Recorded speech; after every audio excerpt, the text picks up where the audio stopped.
Hola, muchas gracias por conectarte con nosotros. Gracias por tu atención. De todo corazón les aprecio mucho que se estén tomando el tiempo para darle seguimiento a este estudio que iniciamos ya unas semanas atrás, que estamos llamando ¿Cómo es la Iglesia de Cristo? Y aunque hemos estado apenas comentando algunas características, les he comentado que esto nos tomará varias semanas porque tengo en mi corazón compartir varias características que son muy importantes que recordemos. He comentado que cada verdad que uno aprende en las Escrituras tiene, creo yo, esas dos cualidades que por un lado pueden ser verdades tan sencillas, tan claras, tan directas, pero por otro lado tienen también su profundidad y tienen esta implicación, diría yo, que nos impulsa o nos debe estar motivando a ir más, a profundizar más, a comprender mejor cada una de las verdades que son enseñadas en las Escrituras respecto, repito, de cómo es la Iglesia de Cristo. Y también he comentado que tengo en mi corazón ir con calma, no ir necesariamente corriendo, aunque también por razón del tiempo no estamos siendo tan extensos en estar revisando muchos pasajes que hablan acerca de los temas. Así que hoy vamos a continuar hablando de dos características más acerca de cómo es la Iglesia de Cristo. ¿Cómo es la Iglesia de Cristo? Te invito que me acompañes para que juntos pongamos en las manos de Dios este tiempo. Por favor, Padre, en el nombre de Jesús, aquí estamos con hambre y sed de tu palabra, con hambre y sed de ti. Aquí estamos con el anhelo, con el deseo de seguir siendo enseñados, seguir siendo impartidos, seguir siendo ministrados por ti a través de tu palabra, a través de tu precioso Espíritu. Aquí estamos, aquí está nuestro ser completo. Permite, Padre, que sea un tiempo de mucha edificación para todos y en donde quiera que nos encontremos, tu presencia nos bendiga, tu palabra nos enseñe, nos instruya y podamos seguir siendo llevados a una vida que exprese realmente lo que está en tu corazón. En el nombre de Jesús. Amén. Amén. Ok, pues vamos a iniciar hoy hablando de una siguiente característica. ¿Cómo es la Iglesia de Cristo? La Iglesia de Cristo es una iglesia que busca a Dios con todas sus fuerzas. Una iglesia que busca a Dios con todas sus fuerzas. Permítanme leer un par de pasajes. Vamos a comenzar leyendo Mateo 6:33, un versículo muy conocido por muchos cristianos o por muchas personas. Dice Mateo 6:33: mas buscad primeramente el reino de Dios y su justicia, y todas estas cosas os serán añadidas. Hago énfasis en esas dos primeras, o en esa primera expresión más bien, mas buscad primeramente. Eso es importante. Ahora acompáñenme a leer Mateo 22, 37 al 40. Ahí leemos lo siguiente. Jesús le dijo: amarás al Señor tu Dios con todo tu corazón y con toda tu alma y con toda tu mente. Este es el primero y grande mandamiento, y el segundo es semejante: amarás a tu prójimo como a ti mismo. De estos dos mandamientos depende toda la ley y los profetas. Saben que al estar leyendo estos pasajes y al estar entendiendo el sentido de la palabra buscar, de la palabra amar con todo el corazón, con toda el alma y con toda la mente, podemos entender que buscar a Dios con todas las fuerzas, buscarlo con toda la mente, con toda el alma, expresa 4 cosas que son importantes que recordemos o que aprendamos. Expresa 1, un deseo abierto. 2, una determinación dirigida. 3, una prioridad elegida. Y 4, un corazón rendido. Esas 4 cosas son las cosas que son expresadas cuando una persona realmente busca a Dios. Diciéndolo de otra manera, o si lo dijéramos de otra manera, entonces diríamos que una persona que busca a Dios con todas sus fuerzas es una persona que tiene un deseo abierto por Él, que tiene una determinación dirigida a Él, que tiene una prioridad que ha elegido, que es Él, y que tiene un corazón rendido delante de Él. Eso es realmente así es realmente una persona que busca verdaderamente a Dios. Y si nos damos cuenta, el punto no está solo en buscar a Dios, sino en hacerlo prioritariamente. ¿Cuál es la prioridad o cuáles son las prioridades que están establecidas en nuestro corazón? ¿Cuáles son las cosas realmente que tenemos, realmente nosotros ubicadas o definidas como las cosas primeras? ¿Cuáles son las prioridades en nuestro corazón? La palabra primeramente que se usa en Mateo 6:33 connota aquello que es de valor, lo que es primero y lo que tiene el carácter de gobierno. Esas 3 cosas. Repito, la palabra que se usa en Mateo 6:33, la palabra primeramente, connota 3 cosas. Aquello que es de valor, lo que es primero y lo que tiene el carácter de gobierno. Por eso la iglesia de Cristo busca realmente los principios de gobierno de Dios.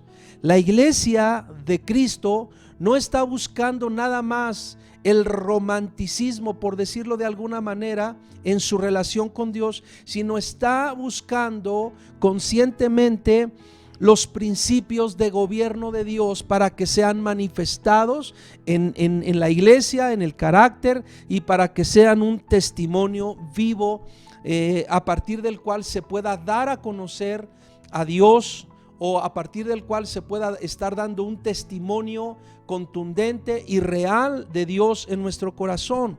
Así que cuando la iglesia entiende eso, la iglesia de Cristo, repito, busca los principios de gobierno de Dios, y desde ese punto de partida se activa y desarrolla su tarea. Entonces la iglesia toma otro carácter u otra fuerza cuando parte de ahí, cuando su punto de partida es el gobierno de Dios. La palabra buscar que se utiliza en el original griego es una palabra que significa ir en pos de algo decididamente. Entonces, si la palabra de Dios dice, mas buscad primeramente el reino de Dios y su justicia, eso significa que aquellos que buscan, aquellos que buscamos realmente el reino de Dios, estamos yendo por eso decididamente. Y al estar leyendo las escrituras, veo cómo el rey David expresó exactamente esa verdad en el Salmo 63. ¿Te recuerdas cómo dice el Salmo 63? Acompáñame a leerlo. Ahí el salmista escribió: Dios, Dios mío eres tú. Y noten cómo dice: de madrugada te buscaré. Mi alma tiene sed, mi carne te anhela.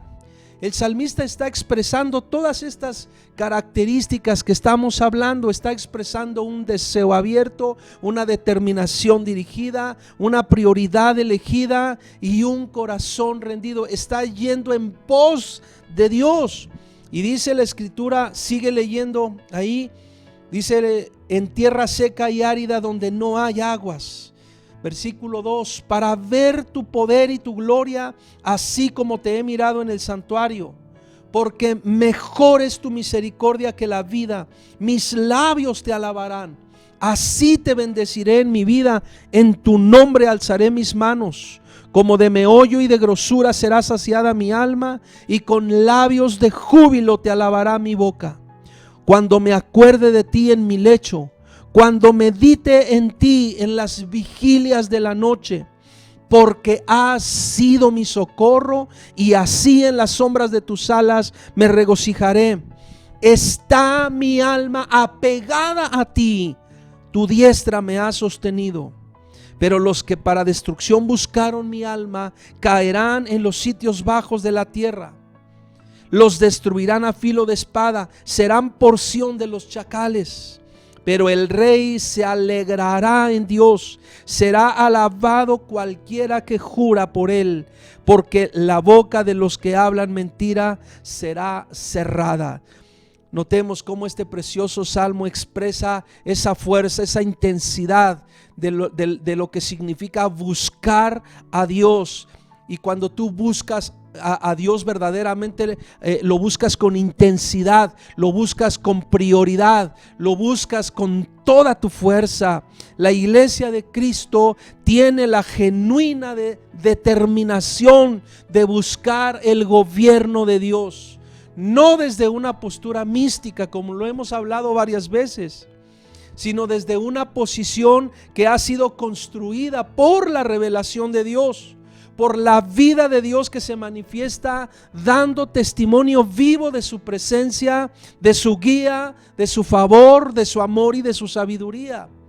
Porque eso es lo que hace Dios todo el tiempo, estar dando un testimonio precioso a través de la revelación de lo que Él es. Así que aprendamos lo que es realmente buscar a Dios. Buscar a Dios con todas las fuerzas es lo que hizo Ana en ese conocido pasaje del primer libro de Samuel, capítulo 1, desde los versículos 9 al 28. Ahí menciona, si me permiten hacer énfasis en algunos versículos, ahí dice, por ejemplo, en el versículo 10, que ella con amargura de alma oró a Jehová. En el versículo 11 dice que ella hizo voto delante de Dios. En el versículo 12 dice que ella oraba largamente delante de Jehová. En el versículo 13 dice que ella hablaba en su corazón. En el versículo 15 dice que ella mencionó: yo soy una mujer atribulada de espíritu y he derramado mi alma delante de Jehová. Pero mira, acompáñenme por favor a leer particularmente el versículo 20 y después los versículos 26 al 28. En el versículo 20 dice la escritura: aconteció que al cumplirse el tiempo, después de haber concebido, Ana dio a luz un hijo y le puso por nombre Samuel, diciendo: por cuanto lo pedí a Jehová. Esas son las experiencias de vida que tienen aquellos que buscan intensamente a Dios. Ven el cumplimiento de la palabra de Dios, ven el cumplimiento de la oración o de las oraciones. Pero ahora acompáñenme por favor a leer los versículos 26 al 28 particularmente. Dice ahí: y ella dijo: oh Señor mío, vive tu alma, Señor mío. Yo soy aquella mujer que estuvo aquí junto a ti orando a Jehová. Por este niño oraba y Jehová me dio lo que le pedí. Yo pues lo dedico también a Jehová. Todos los días que viva será de Jehová. Y miren cómo termina ese versículo 28 diciendo: y adoró allí a Jehová. Porque quien tiene una prioridad, o quien tiene a Dios como prioridad, eso es lo que hace. Le pide a Él, va a Él, se derrama delante de Él, lo busca a Él, pero también lo adora a Él, también le agradece a Él, también hace votos con Él. Cuando buscamos a Dios con todas nuestras fuerzas, estamos abriendo nuestro corazón a Él y le estamos haciendo ver nuestras prioridades y nuestros deseos. Cuando buscamos a Dios con ese sentido de prioridad, Él siempre se muestra atento, presto y pronto a respondernos. Por eso creo que es muy importante que entendamos que la iglesia de Cristo no pone a Dios en un segundo plano. La iglesia de Cristo no antepone su nombre, no antepone el nombre de su organización, de su denominación, no antepone el nombre de su pastor, no antepone el nombre de sus ministros, no antepone el nombre de su grupo de alabanza. Levanta el nombre de nuestro Dios. Eso es lo que hace la iglesia de Cristo. Nunca pone a Dios en segundo plano. La iglesia de Cristo no antepone la fama o las actividades o las estrategias o el reconocimiento o el aplauso o el espectáculo o en este tiempo los famosos likes o las famosas vistas. La iglesia de Cristo no antepone eso. La iglesia de Cristo no está más preocupada por cuántos seguidores tiene la iglesia. Está realmente preocupada más bien por cuántas almas están siendo salvadas o salvas para Dios.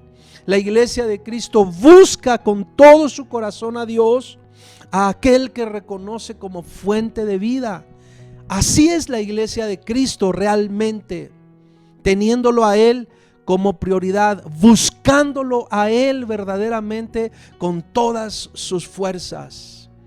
Así que yo te invito en esta hora, ¿cómo están las prioridades en tu corazón? ¿En qué lugar está Dios en tu vida? ¿En qué lugar está Dios en tu corazón? Pongamos al Señor como la más alta prioridad en nuestra vida y vamos a ver todo lo que resulta, toda la bendición que resulta de ello. Vamos ahora a mencionar una característica más, ¿ok? Vamos a mencionar cómo es la iglesia de Cristo. Vamos a hablar unos minutos acerca de un principio que me parece que necesitamos entender con más claridad todavía, aunque parece tan sencillo. La iglesia de Cristo es una iglesia unida. Hablemos un momento, hablemos unos minutos acerca de esta verdad. La iglesia de Cristo es una iglesia unida. Y por favor acompáñenme a leer. También vamos a leer un par de pasajes. Vamos a leer en el Evangelio de Juan, capítulo 17, los versículos 20 al 23. Dice la escritura así, Juan 17, 20 al 23. Mas no ruego solamente por estos, sino también por los que han de creer en mí por la palabra de ellos, para que todos sean uno, como tú, oh Padre, en mí y yo en ti, que también ellos sean uno en nosotros, para que el mundo crea que tú me enviaste. La gloria que me diste yo les he dado, para que sean uno, así como nosotros somos uno. Yo en ellos y tú en mí, para que sean perfectos en unidad, para que el mundo conozca que tú me enviaste y que los has amado a ellos como también me has amado. O dice, como también a mí me has amado. Ahora acompáñenme por favor a leer Efesios capítulo 4, versículos 1 al 6. Vamos a leer esos primeros 6 versículos del capítulo 4 de la epístola a los Efesios. Dice así la escritura: Yo pues, preso en el Señor, os ruego que andéis como es digno de la vocación con que fuisteis llamados, con toda humildad y mansedumbre, soportándoos con paciencia los unos a los otros en amor, solícitos en guardar la unidad del Espíritu en el vínculo de la paz. Noten eso, solícitos en guardar la unidad del Espíritu en el vínculo de la paz, un cuerpo y un espíritu, como fuisteis también llamados en una misma esperanza de vuestra vocación, un Señor, una fe, un bautismo, un Dios y Padre de todos, el cual es sobre todos y por todos y en todos. Preciosa escritura, porque ahí nos enseña la palabra de Dios que la unidad de la que habla la Biblia y a la que somos llamados como iglesia de Cristo, debemos entenderla en su justa dimensión. Todo el capítulo 17 del Evangelio de Juan es el registro de una oración hecha directamente por nuestro Señor Jesucristo a Dios su Padre. Y en esa oración Jesús usa la palabra unidad para definir su propia relación con el Padre, su propia relación con Dios el Padre.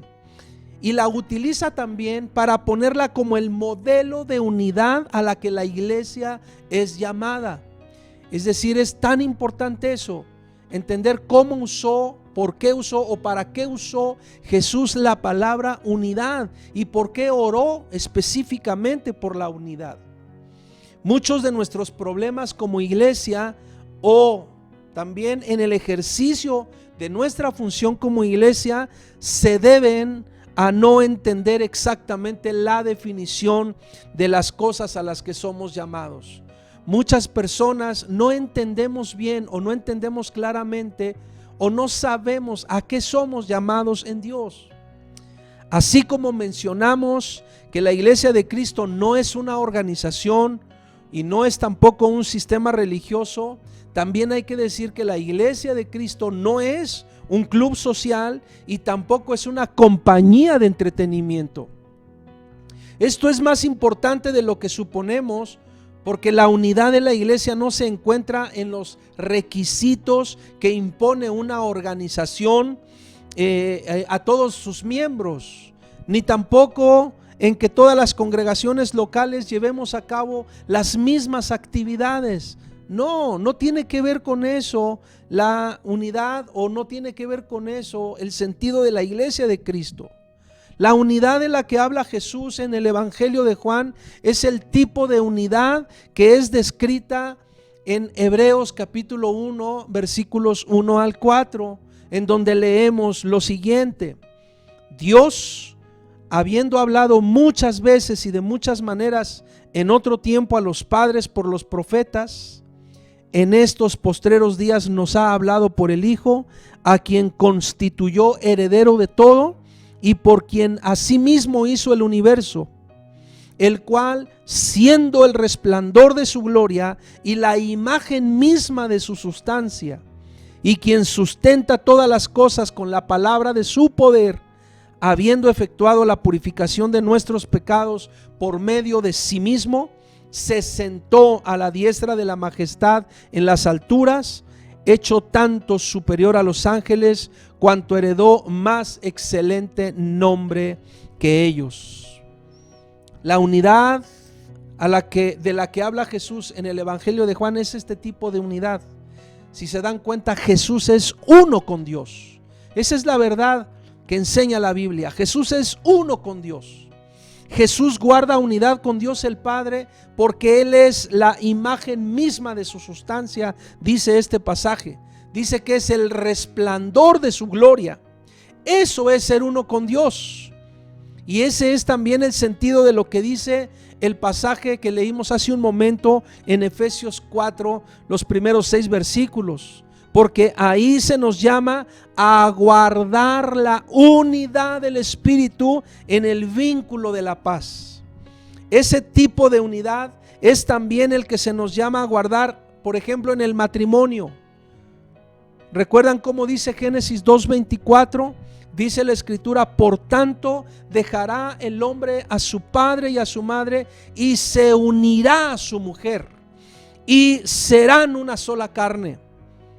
¿Cómo entender que dos personas pueden ser una sola? ¿Cómo entenderlo? Cuando entendemos el significado de la unidad a la cual Dios nos llama. Entonces podemos entender este principio del cual se hace referencia o el cual se enseña en Génesis 2:24. Ser una sola carne. La palabra unidad tiene su raíz en la palabra uno. Muy importante eso. Y la palabra que se usa en griego para traducir la palabra uno en el Evangelio de Juan 17 implica dos cosas. Implica unión y concordia. Y la palabra concordia tiene dos conceptos importantes en la unidad. Y estos son el acuerdo y la armonía. ¿Te das cuenta? ¿Se dan cuenta todo lo que implica la palabra unidad? Todo lo que implica el principio de la unidad. Podemos decir entonces que la palabra unidad implica unión, concordia, acuerdo, armonía, sustancia. Todo eso implica la palabra unidad. Por eso es que quizás es una de las cosas que más nos llegan a costar trabajo lograr dentro de las congregaciones locales, la unidad. Las escrituras dicen en el libro del profeta Amós, capítulo 3, versículo 3, ¿andarán dos juntos si no estuvieren de acuerdo? ¿Andarán dos juntos si no estuvieren de acuerdo? Por eso podemos decir, nadie puede ser uno con Dios si no camina y vive en acuerdo con Él. Ahí es donde tenemos nosotros que fortalecernos mucho más como una iglesia unida. Por eso estamos diciendo, la iglesia de Cristo es una iglesia unida. Es una iglesia que camina en acuerdo con Dios. Porque donde no hay acuerdo, habrá siempre un caminar diferente. Seguramente muchos de nosotros hemos llegado a veces a ver en términos muy cercanos eso. En experiencias, en relaciones quizás que hemos llegado a tener. Pero lo mismo pasa en términos prácticos, por ejemplo, en el matrimonio y aún en la iglesia. Nadie puede andar con otro si no camina en acuerdo. Pero el acuerdo y la armonía, que son elementos esenciales de la verdadera unidad, son determinados por la persona que nos habita, es decir, por el Espíritu de Dios. Él es el que logra, Él es el que produce esas cosas, el acuerdo y la armonía. Estando leyendo Hechos capítulo 2, se recuerdan cómo justo después del derramamiento del Espíritu Santo en el Pentecostés, dicen los versículos 43 al 47, dicen así: y sobrevino temor a toda persona, y muchas maravillas y señales eran hechas por los apóstoles. Todos los que habían creído estaban juntos y tenían en común todas las cosas, y vendían sus propiedades y sus bienes y lo repartían a todos según la necesidad de cada uno. Y perseverando unánimes cada día en el templo y partiendo el pan en las casas, comían juntos con alegría y sencillez de corazón, alabando a Dios y teniendo favor con todo el pueblo. Y el Señor añadía cada día a la iglesia los que habían de ser salvos. Esa clase de unidad solo puede ser producida y generada por el Espíritu de Dios. La unidad que nos hace estar realmente juntos, que nos hace tener todas las cosas en común, que nos mueve a desprendernos de lo propio para ayudar, para compartir con los demás, que nos provoca a mantener la sencillez y la alegría de nuestro corazón. Cuando entendamos que la iglesia es el cuerpo de Cristo, entenderemos que todos los que por la fe, por la gracia y por la redención de nuestro Señor Jesucristo formamos la iglesia de Cristo, somos miembros del mismo cuerpo cuya cabeza es Cristo. Eso es lo que nos ayuda mucho a entender lo que es la iglesia de Cristo o cómo es la iglesia de Cristo. Cuando nosotros entendemos eso, vamos a permitir que el Espíritu de Dios realmente nos forme en una unidad con Él. Y cuando entendamos eso, entonces dejaremos de descalificarnos, dejaremos de atacarnos, dejaremos de desacreditarnos, dejaremos de manchar el nombre de Dios afrentando al cuerpo de Cristo. Porque quien afrenta al cuerpo de Cristo lo afrenta directamente a Él. Y dejaremos de trabajar para nosotros mismos, para nuestra fama, para nuestro nombre, para nuestros likes, para nuestros views, ¿no? Nuestras vistas. Cuando entendemos la unidad a la que somos llamados en Dios, trabajamos y vivimos para Él, para su reino, para sus propósitos, para su visión y para que su gobierno sea una realidad en el corazón de toda persona. Así es como se comporta la verdadera iglesia de Cristo, unida a Él y unida entre todos sus miembros por el Espíritu de Dios. Yo estoy seguro que muchos de nosotros necesitamos pensar, reflexionar cómo hemos estado viviendo nuestra fe.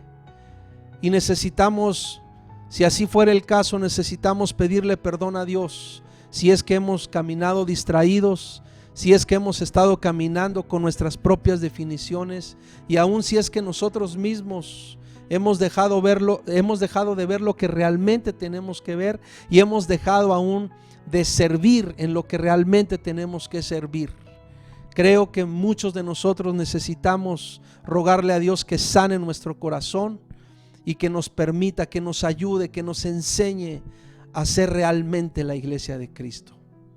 Padre, ayúdanos en el nombre de Jesús. Ayúdanos que cada uno de nosotros podamos realmente corresponder a la palabra y a la revelación que tú nos hablas por tu precioso Espíritu.